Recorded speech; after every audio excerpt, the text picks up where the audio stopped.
So I'm Prithviraj Bose. I'm a faculty member in the Department of Leukemia at MD Anderson. I co-lead the section of myeloproliferative neoplasms.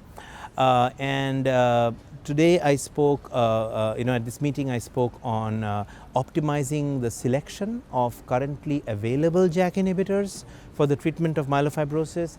And as our audience may know, all the approved agents today for MF in the US or anywhere are JAK inhibitors.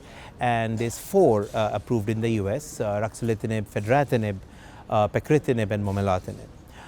So my task was to sort of guide folks through how to select them, when to use which, and sequencing, and things like that. What are the factors that determine those choices? So there are not clear criteria, but I think what one has to appreciate is that these are different drugs. They are all JAK inhibitors, yes, but some have other targets, some do certain things better than others. For example, ruxolitinib is great for spleen and symptoms, momelotinib is probably the best for anemia, pacritinib has some anemia benefit, but then also has the advantage of not lowering blood count so that you can use it in patients with very low platelets, for example. So they all have their little nuances and little differences. Now the FDA approvals are all line agnostic, so there is no stipulation of line of therapy as far as the approvals are concerned. So some of the bigger takeaways that I would mention, again, as you can imagine, this can get very, very nuanced and very extremely sort of in depth if one wants to get into it. But some of the big things I'll say is that ruxolitinib has a survival advantage that's been clearly demonstrated. The others do not have that, and that may just be that their trials were affected by a clinical hold, or the comparator was not placebo. So absolutely it might be a class effect and not just unique to ruxolitinib, but the fact is that it is only shown with ruxolitinib. So that is that. And then as far as improving anemia, I think momelotinib is the best agent we have in that regard. I think fedratinib has a place. It doesn't have much of an advantage over ruxolitinib in the front line, but in the second line, if the blood counts are preserved and the spleen needs to shrink or symptoms need to be improved, I think fedratinib is a very good drug. Pacritinib, like I said earlier, for platelets less than 50 is usually the way to go. That's the safest drug in that setting. It has good efficacy in that setting, and that's a difficult group of patients to treat. And momelotinib, perhaps is the drug that fits in a lot of places. It's got this anemia benefit, but it also improves spleen and symptoms substantially. So it could be used in frontline or later lines, but again, the choice sort of depends on how severe the anemia is and what's the biggest need of the patient. And again, like I said, one has to balance that with the fact that with ruxolitinib we have this survival benefit. So it's a lot of different things to consider. It is by no means straightforward, but those are just some highlights.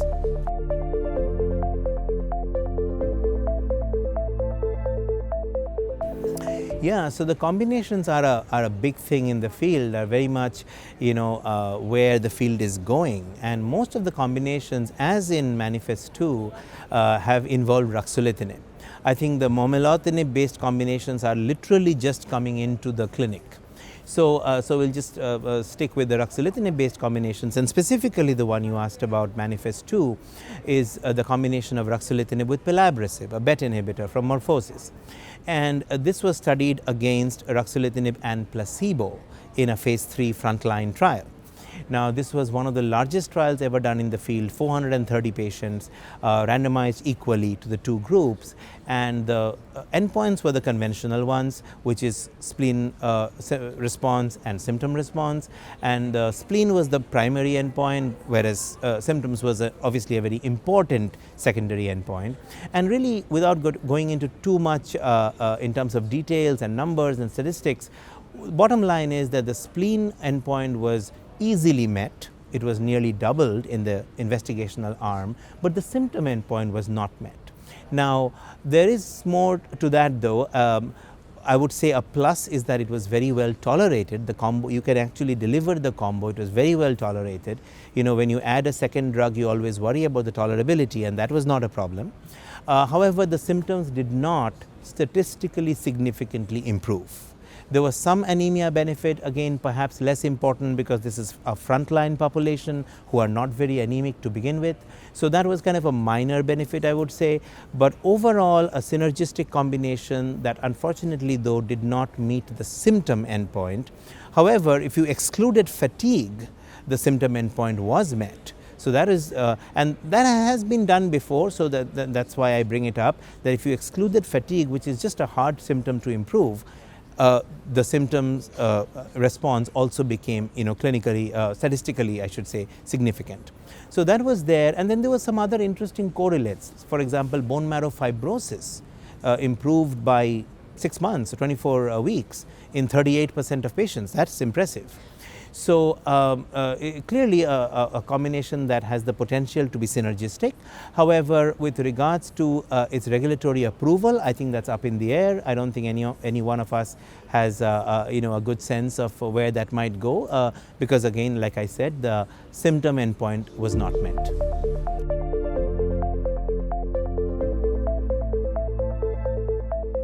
So yes, there were some definitely some exciting new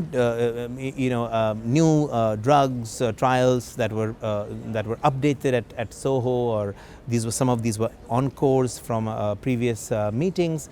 I'll start with the one that was an oral presentation by Jason Gottlieb on pemigatinib.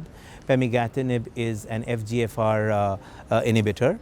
And this has a really narrow niche, but really an important one, because there is this category of myeloid/lymphoid neoplasms which are driven by an FGFR1 rearrangement. And these have historically been extremely difficult to treat with really poor outcomes. And they can present in chronic phase or blast phase. So just a very dismal group from a prognosis standpoint.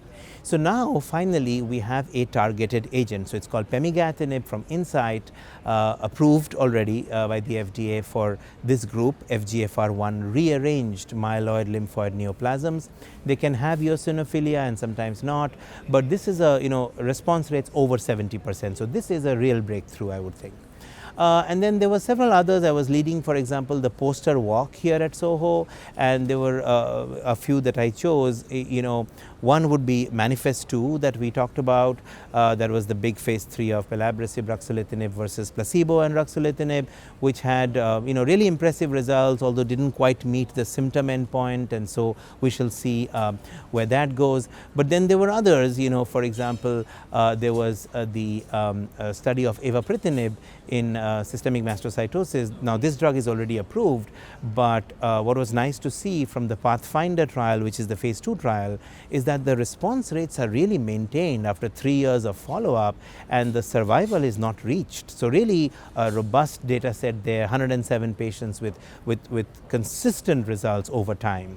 There were others. There was the Summit study in indolent and smoldering systemic mastocytosis of a drug called bezuclastinib. That's looking really good in terms of both symptom reduction and reduction of markers of disease burden. So that's ongoing. That's in its pivotal, randomized, placebo-controlled phase. And then there's it's early, but there's an interesting drug, DISC-0974. This is an anemia drug for myelofibrosis, and it's an anti-hemojuvelin antibody. And so this has been tested both alone and in combination with JAK inhibitors. I think very promising data for anemia. And finally, maybe I'll close with the Incyte BET inhibitor. So we alluded to pelabresib, which again, has a great data, but we're a little uncertain about the regulatory side of things with that because of the symptoms endpoint not being met. But this has led to a lot of interest in other companies developing BET inhibitors. So there is this Incyte drug called INCB 057643, and that's being studied in a study called the Limber 103 study that was also presented here, both alone and in combination with ruxolitinib, and so far showing good safety and some encouraging responses.